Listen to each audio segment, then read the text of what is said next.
Welcome back to the morning show here on Arise News with me, Katira King. I'm going to explode into a fit of giggles. But while the global art world is just starting to wrestle with how disruptive art fairs have become to the traditional business model of galleries marketing art and artists in Africa, they're opening up a new market. Art fairs on the continent follow a similar format that has made art fairs around the world so successful. They include dozens of artists, live performances, and a program of speakers, with one notable exception. They position themselves as international art fairs in a region that has been largely neglected by the global art industry. So today on Our Take, we discuss exactly how beneficial real artists find these surreal expositions. I'm joined by none other than the uber-talented spoken word poet Rez the Poet, and the amazing visual artist Uche Ndagwe. How are you guys? Nice. I mean, I know I've spent all morning with you, but you know. Now, I can see you're still continuing your sketch there, and I'm loving it because it's taking shape. I can start to see myself in that. But tell me about these art fairs. So we have Artex coming up this weekend. You know, you've got Art Basel in Miami, you've got art fairs in Cape Town and Johannesburg, across the continent, across the globe. But how beneficial do you actually find them as an artist in getting people to purchase your work or purchase into you? Okay. First, it's a marketplace. So as an artist, the first thing is no artist wants to be broke. So because to create and to sustain your creativity, you also need to be able to put body, mind, and soul together. So one of the benefits of being at such places is that it creates a marketplace where you can meet buyers. Yes. And you can also meet people who have been following your work, which means, some of them might not have the wherewithal to purchase at the moment, but you can also create and improve on your following. So because it's a ground for you to engage people at that point. And then also allows you to network. So you can meet people who have platforms or who can potentially provide more opportunities to probably do more of such fairs or some other kind of shows, events, and exhibitions. So again, it's a marketplace where you go to, you put your best foot forward, you also network there, and you also engage with your work. So it's like being on the center stage and being under the spotlight. So it is good from that perspective. And I also think, like I said earlier on, there are so many artists. I think the average human being, every human being is an artist. Born with the talent to create art, but if you don't nurture it, it goes away. I agree. I heard that everybody actually knows how to sing. Did you know that? You're born with a singing ability. Yeah, everybody sings in their songs. Can you imagine? So people that say that they don't know how to sing, that's actually just because you haven't nurtured it along the years. Or maybe you don't have confidence in your voice. Exactly. So speaking of confidence, you're saying that at these art fairs, all you need effectively is confidence to be able to go and network and promote yourself. So you make your own luck. Yes. Understood. And what is your take on this? Yeah, because I see it like a platform which is very good for artists, because usually we don't get enough of platforms like that. Right. You know, a lot of artists. So this is what a lot of artists can jump on these platforms and network, get their arts out, get people to see their art, and experience the knowledge behind the art. Because you can have a chance to like speak one-on-one, and you never know who might, you know, be connected to your art. Very true. And because it's a kind of it's a communication, you know, that takes the art to the next level. And if you can get the people that love your art, you know, if you have a good communication with them, you know, who knows the potentials that abound. Absolutely. So in terms of the art ecosystem, does that currently exist in its full capacity in a place like Nigeria? Do you think that something like Artex, for example, which is the largest art fair that we have, is a case of putting the cart before the horse? Are we ready for such a global exposition of artworks? Do you think that we are sort of jumping the gun, or do you think that we're entirely ready for something like this? I think we are ready. We were born ready. We've always been ready. It's the same kind of challenge that have existed in our society, lack of structure.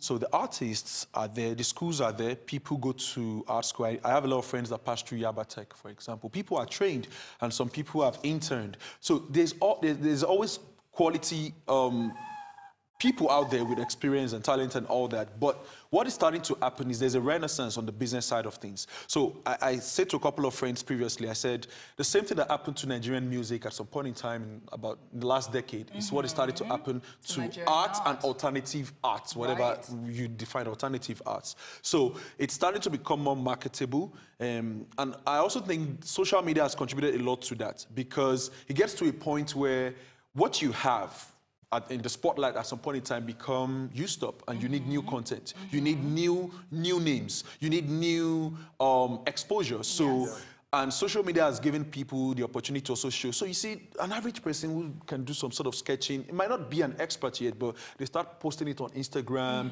and people are watching, and they have their own following, and over time, they start bringing it to the real world. So all these new platforms have more than enough, because we actually need more of them. Right. So it's not putting the cart before the horse. We are ready for it, and I think it's good, and it's a sign of growth. And because I also think globally, there's a renaissance of the arts, especially the visual and alternative arts. There's a renaissance, and it's a good time for me as an artist to be here at this point in time to be able to, at the forefront, to be able to take advantage of this. So I'm glad you mentioned social media, because that was actually my next point. Do we think that art fairs like these are sort of outdated because of the presence of social media? So you have the hyper-realistic sketcher, for example, that he gained fame from putting his sketches on Instagram. Now, that is not fame that he could have ever found by showing at an art fair. We don't know, but let's speculate and say that, right? So does it make these art fairs sort of, we don't need them? No, they sort of complement each other. Because the art fairs, they provide their own unique opportunities for the artists. Right. But your social media is where you keep your day-to-day, what you do, what's behind the studios, how you create your art, what inspires you, you know. So your people on social media can now get that side of you. But when you now step out to the art fairs, you can connect to the business and connect to people that wants to maybe collaborate with you and maybe push your actually the real humans behind the interest. Exactly, which sometimes comes from the wave you get from your social media. Right, so then they can actually come to the art fair, discover you, have a conversation with you, and something can develop from there. Yeah. So in terms of looking at the art ecosystem in Nigeria, why is it that we only have one major art fair? If you say that we are ripe, we are ready for this, why has there only been one in the last 3 years? Or rather, one that has run for the last 3 years? I think most of them some are still warming up to be involved too. But the thing is that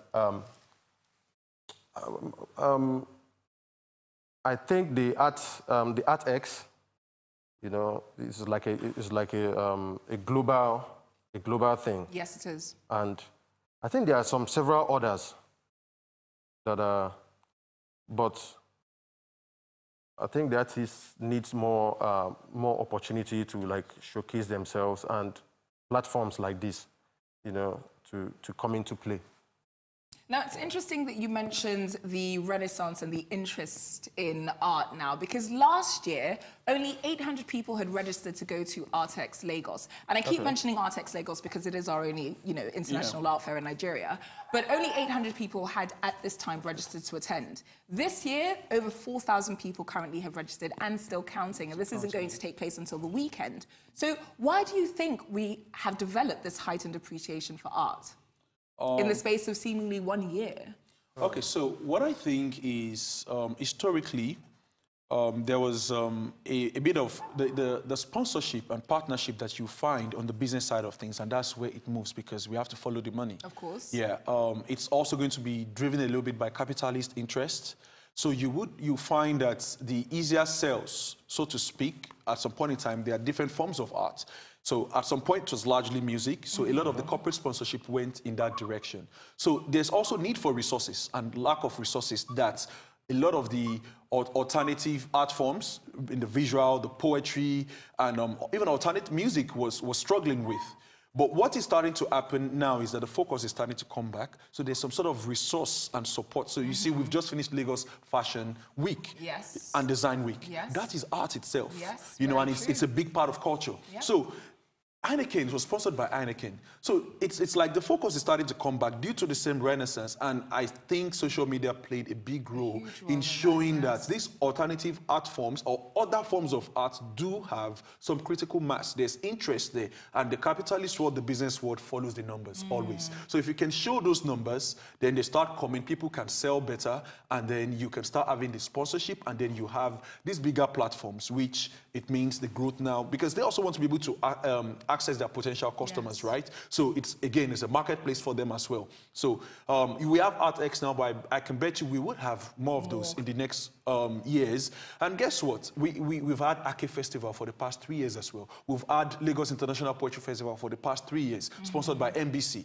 Ake Festival has got lots of sponsors, you know, both in the media and in corporate Nigeria. So in different areas of art. But again, both of these festivals that you've mentioned have only spanned for the last 2 to 3 years. Yeah, so it's a renaissance, like we rightly said. Yes. So it's growth that we're witnessing in all of these areas, and I see more of it. But beyond those really big ones, there are also some at the mid-level or lower level. They might not have so much impact, or maybe not so much promotional budget to be in the media and be in your face. But for those of us that are running and we are on the scene, we are attending so many of these. In Lagos, for example, you go to Bogobiri, you come to Silverbird Galleria, where we are holding Outspoken every fortnight. You see so much is going on at the same time. And like the Outspoken that is part of the Lagos Biennial Festival that we just finished, we had partnership with Amarula. It might not be so much, it might not have as much fanfare like the Heineken Lagos, but again, it will get there. So that's how we build. And it's happened in leaps and bounds, and it becomes bounds, essentially. So in a place like Nigeria, we're famous, notorious, if you will, for our history and our art.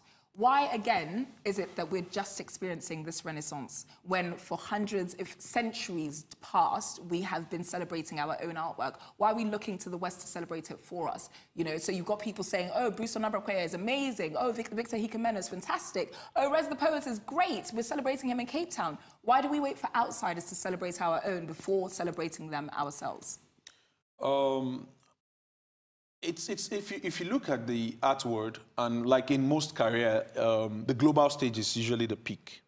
So what you find are the 1%ers who have worked their way up, who will have the spotlight at that point in time. But again, as you have Grammys award, it's not everybody that makes it there. Well, yes. So it's not just about the Western media alone. It's about the world. So there are different stages and different levels. And I think anybody can be there, but you have to work your way up. But at the lower level, we still celebrate ours, but then it's also a function of resources, I like to think. That's very true. The resources, someone built, for example, the Grammy Awards, someone had that vision, and then over time, over the years, over decades, they've built to that point. But like for us as well, it's a function of our economy, where we are as a people, where we are as a culture. We also can't take the dynamics of the global culture away from it. So Hollywood shapes the global culture.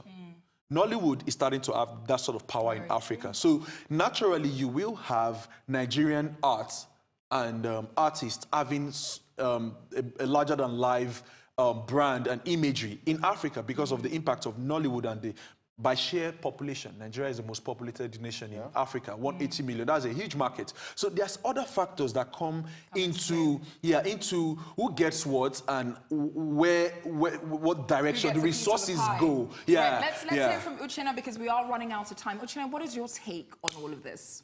I think it's like the political landscape in Nigeria, you know, the kind of system, you know, is not maybe conducive enough for artists to grow, which I think it's changing, but the speed, that's the problem.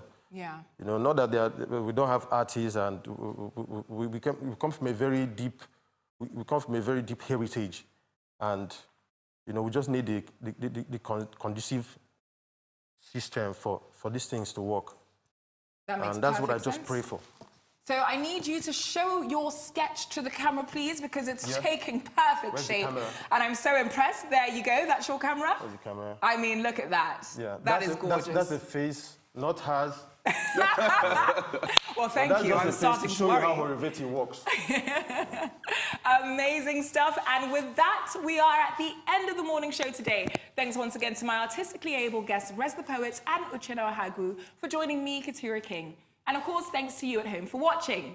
Now I'm going to leave you with a very special treat today. I've got some spoken word poetry from Brez the Poet. Take it away. Yeah, thanks. Okay, so to close this, I'm going to perform this piece. It's titled Black, and it speaks to identity as well. So it goes like this. Black is you like black is me, melanin. Black is the depth of blindness, the pregnancy of light. Our perception to all we know exists, but we haven't seen like. Black is dark, black is stark, and black is light.